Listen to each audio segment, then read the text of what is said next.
What's up, everybody? Ted here, TNT Strength and Conditioning. We're going to go over our January 2019 workout of the month. We did our typical 3-day a week, a full body day, an upper body focus day, and a lower body focus day. Of course, all that happens after our powerful warm-up. So on this day here, we were focusing more on speed training. So after we did some plyometric work, box jumps, plyometric push-ups, clapping, chest slapping, your choice, 4 sets of 2.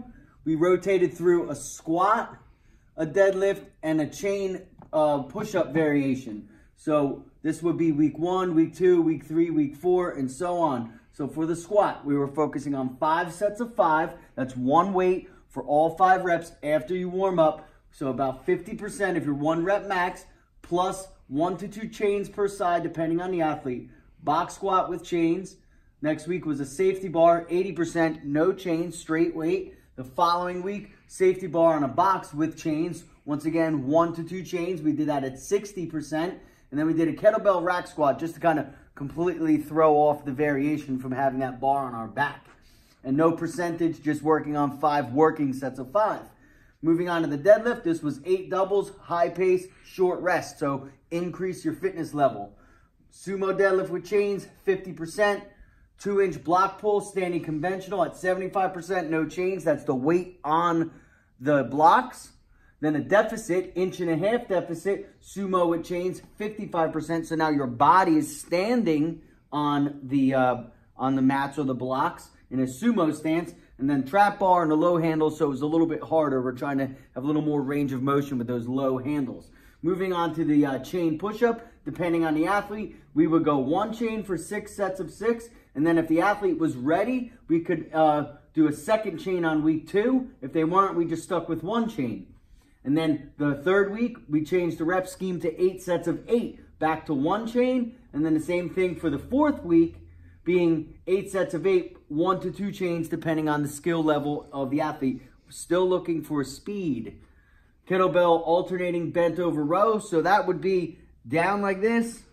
Kettlebell stance, it could be sumo, conventional. And it was alternating, but not a seesaw. So it's 1 up, 1 up. Instead of firing both, it's up and down before you start the next one. I just like that because the stabilization in the upper body to maintain that posture. Coupling that with band pull-aparts, open up the shoulders, hit the rear delts. Then we did some hex holds and some weighted planks, both for 20 seconds, trying to maximize our grip strength. Now we're going to move on to our upper body workout. I'm going to just talk a little bit faster. You guys can just take a picture of the board.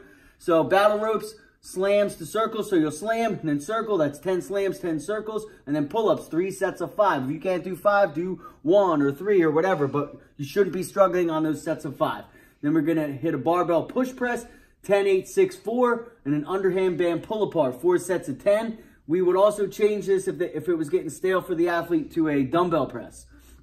And then coupled together, dumbbell tricep rollbacks, laying on the floor or the bench, 3 sets of 5 with a dip bar, knee or rope hanging knee raise. So it's a hanging knee raise or pushing up on the dip bar. Then this 3 exercise circuit, 2 sets, 10 reps, upright row, farmer walk for 100 foot, and side lateral raises. Fire up them shoulders and isolate them, 2 sets of 10. Barbell curls, that could be any kind of barbell. It could be a thick bar. It could be a regular bar. Put fat grips on there. It could be the easy curl bar. And then standing reverse wrist curls behind the back.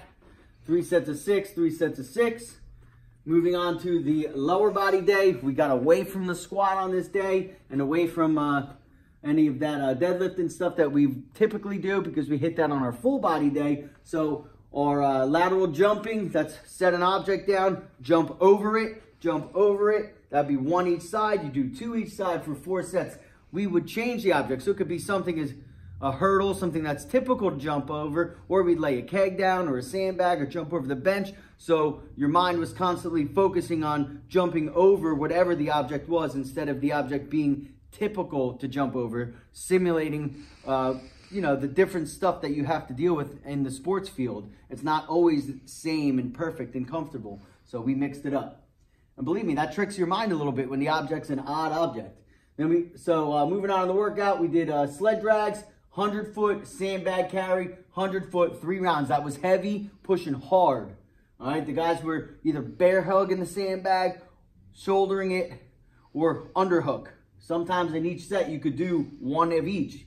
Keep mixing it up. Pistol box squats. So we're learning the pistol squat for most of our people in here. So using the box and sitting back and coming up into the pistol squat is a great way to teach it instead of just trying to go down and everybody's off balance. So you can kind of balance into the box, but still sit back like a normal box squat. That's 5 per leg. We couple that with walking lunges, wearing chains, 5 per leg, right? So 4 sets, weighted step up, 5 sets, 5 per leg. That's holding weight here, wearing chains. You can hold weight overhead. That gets a little complicated. Or any combination like wearing a chain, holding in the rack position, wearing a chain, holding in the farmer carry position, or goblet position with a kettlebell. And then weighted sit-ups, any flavor you want to do. Behind the back, wearing chains, get up, sit up, hold a sandbag, slam ball. Your choice is make it weighted. 5 sets, sub-max reps. So leave like 2 to 4 in the tank. Don't burn them out, but really work on the squeeze.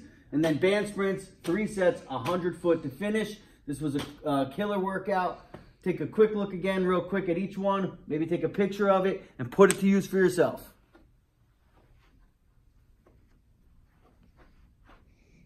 Crush it.